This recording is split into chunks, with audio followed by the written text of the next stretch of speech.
riding on, I keep riding hard. Di pa rin nasanay itong aking kailaliman. But I'm riding on, but I'm riding hard. Eto na naman sa EDSA kahabaan. But I'm riding on, I keep riding hard. Di ka nasisikat ba't pinagpilit-pilitan. But I'm riding on, I keep riding hard. Yo, mic check, 1, 2. Go! I got the mic and the two of the lights, so listen up to me, both of you, and understand I'm the Casanova, the operator, collaborator, I'm a vermin man.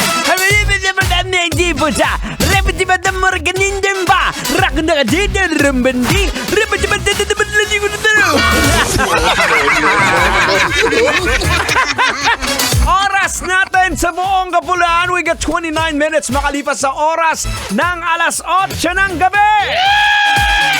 Ano? Kala mo makakatulog ka, ha?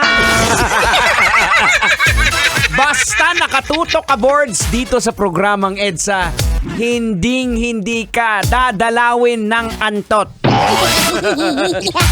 Alright, gigisingin kita, kaya huwag ka mag-alala. Kaya saktong-sakto to sa'yo, boards, manong driver.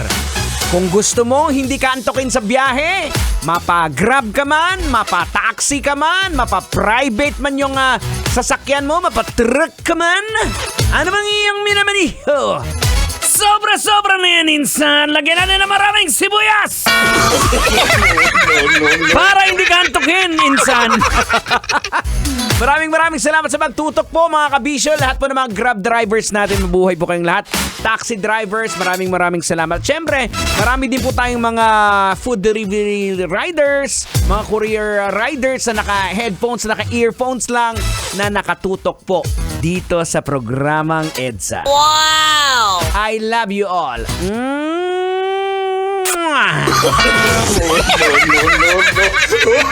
Pwah! Alat! O ito, hindi na natin patatagalin to. Ito na, pag-usapan na natin to. Viral ngayon sa social media ang post na nangyari kay Lolo Manuel na gusto sanang tumingin ng kotse sa isang car showroom, ngunit sa entrance pa lang daw ay hinarang na ito. Oh no! Pambihira naman, no. Sa panahon daw yun may mancha daw ang damit ni Lolo, may butas yung sapatos at marumi yung mask. Kaya naisipan naman ni Lolo na tumawid sa kabilang car company na lang, ito pumunta at doon naghanap ng mabibiling kotse. At ang ending, yung Lolo na hindi pinapasok, aba, mantakin mo, bumili ng kotse cash. Wow! O, eto na, hindi natin magtatagalin to. Mga kabisyo, boards, Tang! Logika na natin to, Tang! Ay sige, wag mo nang patagalin para maintindihan nila at mahimasmasan sila sa barkada ko. Logikan mo na yan! Logika na yan! Logika na yan! Boards! Logika na yan. Anong leksyon ang ating mapupulot? Anong aral ang ating madudukot? Barkada mo pala yun, Tang. Well, boards, kailangan ba bang i-memorize yan? Napaka-basic. Boards, ito yung basic sa panahon natin ngayon na halos lahat po ay tayo. That includes myself. Tumitingin po tayo sa panlabas na anyo ng isang tao, di ba? Hinuhusgahan po natin yung pagkatao ng isang tao ayon po sa mga nakikita po natin sa kanya. Kung minsan hindi natin inaalam yung capability niya. Capable ba siya na bumili o hindi? Gaya na lang po kay Lolo, hinusgahan kagad dahil sa pananamit niya na wala daw siyang kakayang bumili ng kotse. At hindi po yan nalalayo kung minsan sa relasyon. May mga magulang na mas tinitingnan yung status ng manliligaw sa kanilang mga anak. Which wala namang problema po doon. Pero kung minsan mas tinitingnan yung mga material na bagay kesa doon sa pag-uugali. Diba? Yun. Alam niyo mga kabisyo, masyadong nakatuon po tayo sa mga material na bagay.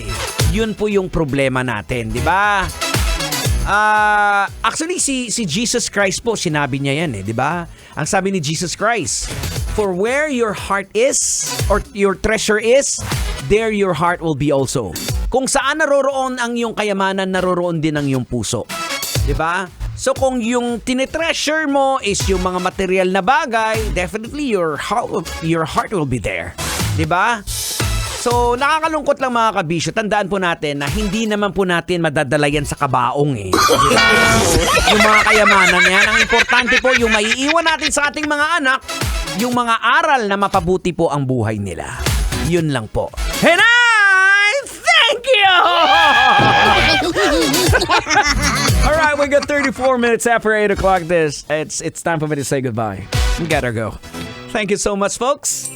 Coming up next, Antabayanan, susunod na ang programang Totoy na Love. And once again, Pag-asa declares today, starting today, rainy season na po. Taglamig na at tagbaha. Maraming salamat. Keep it locking right here on Metro's number 1. This is 90.7 Love Radio. Ako po si Diego Bandido na lagi pong nagpapaalala sa inyo on whatever you do, do it all for the glory of God. Kailangan pa bang i-memorize yan? Basic. Kailangan pa bang i-memorize yan?